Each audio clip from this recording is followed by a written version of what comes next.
सलाम पाकिस्तान 24 न्यूज़ के साथ मैं हूं ज़शान बशीर। यूट्यूब पर बराह रास्त देखने के लिए सब्सक्राइब कीजिए youtube.com/24 न्यूज़ HD।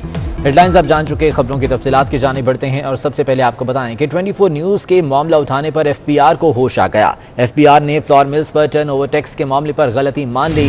FBR ने FMCG और फ्लोर मिल से मुतालिका दोबारा वजाहत जारी कर दी है। इसी बारे में मजीद तफसीलात जान लेते हैं। अशरफ खान हमारे साथ मौजूद हैं। अशरफ, बताएगा क्या वजाहत जारी की गई है इस बारे में? ये अगर देखा जाए FBR ने जो फाइनेंस बिल में जो गलती से फ्लो मिल्स की जगह पे जो वहाँ पे फास्ट मूविंग कंज्यूमर वो गुड्स लिखना था वहाँ फ्लो मिल्स लिख दिया, जिसकी वजह से फ्लो मिल्स के जो टर्नओवर टैक्स था 0.25 से 1.25 हो गया था और उसके साथ साथ जो चौकर था उससे 70% जो जनरल सेल टैक्स आयद करने का तजवीज़ की गई थी, जिससे जो मुल्क भर में जो फ्लो मिल्स हैं उन्होंने ऐलान किया था कि वो हड़ताल पे जा रही हैं और टोकन हड़ताल जो 24 जून को करना चाहिए। 30 जून से मुल्क भर में मुकम्मल तौर पर बंदिश का तालाबंदी का ऐलान किया था, लेकिन यहाँ पे जो 24 न्यूज़ ने ये मामला उठाया था और बार बार इस खबर के बारे में बताया था कि ये फास्ट मूविंग प्रोडक्ट नहीं है, ये जो वीट है या गंदम इस्तेमाल होती है आवाम रोज इस्तेमाल कर रहे होते हैं, उस पर जो है टैक्स नहीं लागू होता है, जिससे FBR ने वजाहत जारी की है कि फाइनेंस बिल 2021 में जो फास्ट मूविंग प्रोडक्ट और उसकी मसनूआत में गलती से जो है फ्लो मिल लिख दिया गया था, जिसको वजाहत की है। उसमें कहा है कि एक बार फिर 2020 और 21 के जो ये फाइनेंस बिल है उसमें टेबल में गलती से फ्लो मिल का पास लिखा गया था, उसको वजाहत की कि उसको हटाया जा रहा है, तरमीम के जरिए जो फाइनेंस बिल में से उसको हटा दिया जाएगा और फ्लो मिल से जो लागू कम अज कम टर्नओवर टैक्स जो है। ठीक है अशरफ, आप साथ ही मौजूद रहिएगा। इसी मामले पर बात करेंगे। Executive member Pakistan flour mills association Sindh zone Chaudhry Aamir Abdullah sahab हमारे साथ मौजूद हैं। बहुत शुक्रिया आमिर अब्दुल्ला साहब आपके वक्त का। फेडरल बोर्ड ऑफ रेवेन्यू की जानिब से वजाहत आ गई है, टर्नओवर टैक्स के मामले पर गलती तस्लीम कर ली गई है। क्या मौक़िफ़ है अब आपका इस बारे में?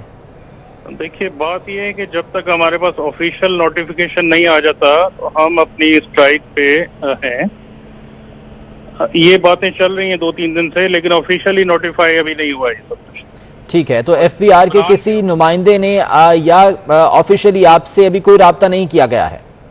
नहीं, जब तक नोटिफिकेशन नहीं आएगा हम अपनी स्ट्राइक पे मौजूद हैं। 17% ब्रांड के ऊपर जो है सेल्स टैक्स मौजूद है अभी तक, उसका भी नोटिफिकेशन चाहिए हमें, उसके बाद हम अपनी स्ट्राइक कॉल ऑफ करने का सोच सकते हैं। ठीक है, तो जब तक ये नोटिफिकेशन नहीं आता तब तक आप ये स्ट्राइक के फैसले पर कायम हैं? बिल्कुल जी। तो क्या स्ट्रेटेजी क्या है, किस तरह से इस मामले को आगे लेकर चलेंगे? देखिए, हम 2 दिन की स्ट्राइक पे हैं, 24 और 25 जून की। इसके बाद हमारी लाहौर ऑफिस में मीटिंग होगी। अगर कुछ मसला हल ना हुआ फिर आइंदा का लाएमल तय किया जाएगा। अगर उस दरमियान नोटिफिकेशन आ जाता है तो वेल एंड गुड। ठीक है, बहुत शुक्रिया आपके वक्त का। चौधरी आमिर अब्दुल्ला साहब हमारे साथ मौजूद थे। अशरफ हमें अपडेट कर रहे थे। अशरफ, आपका भी बहुत शुक्रिया। वफाकी वज़ीर खुराक सैयद फ़खर इमाम ने 24 न्यूज़ के प्रोग्राम दस्तक में गुफ्तगू करते हुए कहा कि मज़ीद 2 साल तक गंदम और चीनी दरामद करना पड़ सकती है। आपसे सादा सा सवाल मेरा ये कि ये जो डेफिसिट आपको दिखाई दे रहा है, खासतौर पे जो हमारी मेजर क्रॉप्स है, वो वीट है या शुगर है? मेरा जो असेसमेंट है कि हम 2 साल के अंदर कम से कम ये गंदम का जो बार है सेल्फ सफिशिएंसी का उसको मीट करेंगे। शुगर का भी मेरा ख्याल है कि एट द आउटसेट हो सकता है कि या 2 साल में, डिपेंडिंग ऑन वेदर कंडीशंस और जो उनकी प्रोडक्टिविटी है और सुक्रोज कंटेंट है, इसमें 3-4 फैक्टर्स हैं जो इनपुट्स हैं, जो वैरायटीज हैं उनकी क्या आउटपुट है। बट मैं आउटसाइड वो बात कर रहा हूँ कि 2 साल मुझे जो लगता है कि I would be much more definitive.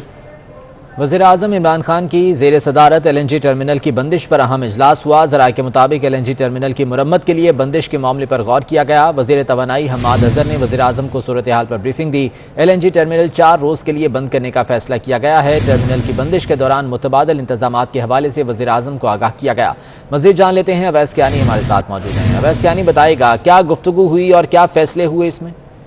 जी बिल्कुल, हमारे जो मोतबर ज़राए हैं उन्होंने हमें इस चीज़ की कंफर्मेशन दी है कि वज़ीर आज़म को जो है ये राज़ी कर लिया गया है कि 4 दिनों से, यानी कि 29 जो जून से 5 जुलाई तक जो है ये टर्मिनल की बंदिश जारी रहेगी। स्पेशली तौर पर जो बैरून मुल्क जो कंपनीज थी उस हवाले से फ़रूक नसीम ने जो है कानूनी नुकात जो है वो पेश किए हैं। हमाद अज़हर ने भी ब्रीफिंग दी है, लेकिन 600 MMCFD गैस जो है वो सिस्टम से आउट हो जाएगी, जिससे यकीनी तौर पर SSGC और SNGPL के सिस्टम पर बोझ पड़ेगा।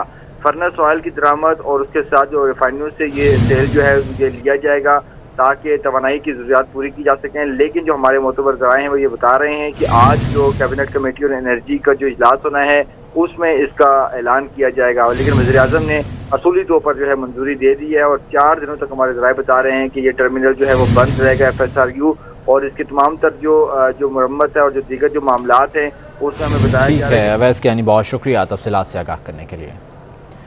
वज़ीर-ए-आज़म इमरान खान ने ISI हेडक्वार्टर्स का दौरा किया, जहां उन्होंने नेशनल इंटेलिजेंस कोऑर्डिनेशन कमेटी के इजलास की सदारत की और कमेटी के किरदार की तारीफ करते हुए इत्मीनान का इजहार किया। वज़ीर-ए-आज़म इमरान खान ISI हेडक्वार्टर्स पहुंचे तो DG ISI लेफ्टिनेंट जनरल फैज़ हमीद ने उनका इस्तकबाल किया। वज़ीर-ए-आज़म को इस मौके पर मुल्की सिक्योरिटी सूरत हाल पर ब्रीफिंग दी गई। वज़ीर-ए-आज़म ऑफिस से जारी एलामिये के मुताबिक ISI हेडक्वार्टर्स में वज़ीर-ए-आज़म की ज़ेर सदारत नेशनल इंटेलिजेंस कोऑर्डिनेशन कमेटी का इजलास हुआ, जिसमें मुसल्लह फ़ौज और इंटेलिजेंस एजेंसीज के सरबराहों ने शिरकत की। सीनियर वफाकी वज़रा शेख रशीद और फवाद चौधरी भी इजलास में शरीक थे। इजलास में अफगानिस्तान से अमरीकी फ़ौज के इनखला के बाद के चैलेंजेस पर तफसीली बातचीत हुई और अफगान अमन अमल में पाकिस्तान के किरदार पर तबादला ख्याल किया गया। वज़ीर-ए-आज़म को इंटेलिजेंस ताउन के मामले पर भी ब्रीफिंग दी गई। लियाकताबाद कराची में गिरने वाले कदीमी पीपल के दरख्त की कीमती लकड़ी इंतजामिया उठा कर ले गई। किसी ने दरख्त गिरने के मकाम के करीब जा बजा लटकती तारों का ख्याल ही नहीं किया। इसी बारे में मजीद जान लेते हैं इक़्तिदार अनवर से। इक़्तिदार, अपडेट कीजिएगा। बहुत शुक्रिया जनाब आपका। लियाकताबाद 4 और 3 नंबर, अगर इसे कहें कि ये वो सड़क है जो अमजद साबरी शहीद के घर की जानिब में सकना गलत नहीं होगा। यहाँ पर कल एक पीपल का दरख्त गिर गया था, तनसीबात थी, उन्हें बिल्कुल इसी तरह छोड़ दिया गया है। आप देख सकते हो कि मेरे अकब में कि ये खंबा जो है वो हवा में मौलिक है, अहले मोहल्ला ने अपनी मदद आपके तहत इसे अटका दिया है। ये दूसरा खंबा है, ये बिजली की हाई वोल्टेज तारें जो हैं वो यहाँ से गुजर रही हैं। रात 3 बजे के इलेक्ट्रिक ने आकर आर्जी तौर पर कनेक्शन तो कर दिया, लेकिन इन खंभों के बारे में, इन जो खतरनाक किस्म की हाई टेंशन वायरें, उनके बारे में कोई फैसला नहीं किया गया। अवाम 12 शिकायत करके यहाँ पर थक चुके हैं। 24 न्यूज़ की टीम जब यहाँ पहुंची और देखा है कि बहुत खतरनाक हाई वोल्टेज तारें जो हैं वो यहाँ से घूम रही हैं। अवाम का, बच्चों, बुजुर्गों, औरतों, जवानों, सबका गुजर यहाँ से हो रहा है, जो किसी हादसे का बाइस बन सकता है। तो के इलेक्ट्रिक हुकाम से हमारी गुजारिश है कि वो आके इन खंभों की तनसीबात को ठीक करें ताकि अवाम को किसी सानिया से इक़्तिदार, बहुत शुक्रिया आपका। वज़ीर-ए-आज़म इमरान खान के औरतों के हवाले से बयान के खिलाफ कराची प्रेस क्लब के बाहर एहतजाज किया गया। मुजाहरे में इमरान खान के खिलाफ शदीद नारेबाजी की गई। मुजाहिरीन में सिविल सोसाइटी और मुख्तलिफ सियासी और समाजी तंजीमों के लोग शामिल थे। मुजाहिरीन का कहना था कि वज़ीर-ए-आज़म अपने औरत दुश्मन बयान पर कौम से माफ़ी मांगें और इस्तीफ़ा दे दें। यहाँ तो कोई कम उम्र बच्चियों को नहीं छोड़ता, उन्होंने कौन सा गंदा लिबास पहना होता है।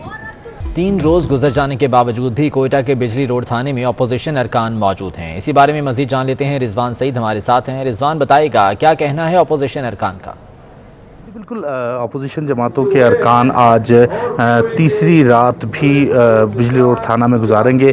दिन भर हम देखते हैं कि यहाँ पर जो एक्टिविटीज़ हैं अपोजिशन अरकान की वो चलती रहती है। यहीं खाना खाया जाता है, यहीं नमाज़ें अदा की जाती हैं, यहीं सियासी जो रुफ़का हैं वो उनकी मुलाकातों का सिलसिला भी जारी रहता है। यही सिलसिला हम देख रहे हैं गुज़श्ता 3 रोज़ से जारी है। तमाम अपोजिशन अरकान यहीं रहते हैं। कुछ अरकान जो है वो थाने की छत पर सोते हैं, कुछ सहन में सोते हैं, मगर कोई भी जो रुकन असेंबली है अपोजिशन का वो वापस घर नहीं गया। शकीला नवीद दहवार वो वाहिद खातून हैं जो 3 रातें और 3 दिन से मुसलसल थाने में मौजूद और अपनी गिरफ्तारी की मुंतज़िर हैं। मैं अपने भाइयों के साथ दिन रात यहीं पे बैठी हुई हूँ और इंशाल्लाह जब तक हमें अरेस्ट नहीं करते हैं हम बैठे हुए हैं यहाँ पे। मसरूफियात क्या रहती हैं? दिन में तो ये होता है कि जैसे तमाम पॉलिटिकल पार्टी से हैं, मेरी सेंट्रल कमेटी की जितनी भी बहनें हैं वो तकरीबन मेरे पास आके बैठी रहती हैं। इस वक्त भी अपोजिशन का यही मुतालबा है कि हुकूमत या तो FIR जो इनके खिलाफ की गई उसे वापस ले या फिर अपोजिशन अरकान की गिरफ्तारी को यकीनी। रिजवान सईद, बहुत शुक्रिया आपका। लाहौर हाई कोर्ट ने जहांगीर तरीन की शुगर मिल्स के खिलाफ FPR को हतमी फैसले तक तक तादीबी कार्रवाई से रोक दिया। लाहौर हाईकोर्ट के जस्टिस शम्स महमूद मिर्जा ने जहांगीर तरीन की शुगर मिल्स की दरख्वास्त पर समाअत की। दरख्वास्त गुजार JDW शुगर मिल्स के वकील शहजाद इलाही ने मौक़िफ़ इख्तियार किया कि FPR ने गैर कानूनी तौर पर नोटिस भिजवाए। FPR ने शुगर मिल नोटिस भेजकर आर्टिकल 10A की खिलाफ वर्जी की है, लिहाजा अदालत FPR के टैक्स नोटिस को कलअदम करार दे। जस्टिस शम्स महमूद मिर्जा ने दरख्वास्त FPR को भिजवाते हुए FPR को कार्रवाई से रोकने का हुक्म दिया। पश्तूनख्वा मिली अवामी पार्टी के रहनुमा उस्मान काकड़ की नमाज जनाजा उनके आबाई इलाके मुस्लिम बाग बलूचिस्तान में अदा कर दी गई। नमाज जनाजा में महमूद खान अचकज़ई समेत मुख्तलिफ मकतबा फ़िक्र से ताल्लुक़ रखने वाले अफराद ने शिरकत की।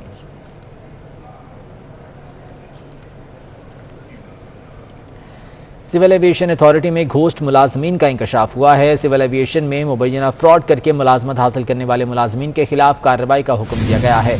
डायरेक्टर HRCAA ने छानबीन से मुतालिक तहरीरी हुक्मनामा भी जारी कर दिया है। सिविल एविएशन में घोस्ट मुलाजमीन का इंकशाफ हुआ है, जिसके बाद इस सिलसिले में मजीद कार्रवाई भी की जा रही है। गुजरांवाला में ज़िला इंतजामिया ने माहौलियाती आलूदगी फैलाने वाली फैक्ट्रीज़ के खिलाफ क्रैकडाउन कर दिया। 8 फैक्ट्रियां और भट्टियां सील कर दी गई हैं। फैक्ट्रियों में टायर, प्लास्टिक और दीगर ममनुआ मवाद बतौर ईंधन इस्तेमाल किया जाता था। जर्मन खातून सिंध के मरी गोरख हिल के नज़ारों में खो गईं। जर्मन खातून सयाह अराबेला घूमती घुमाती गोरख हिल स्टेशन पहुंची। जर्मन खातून अजरक और रिवायती लिबास पहनकर सिंध के रंग में रंग गईं।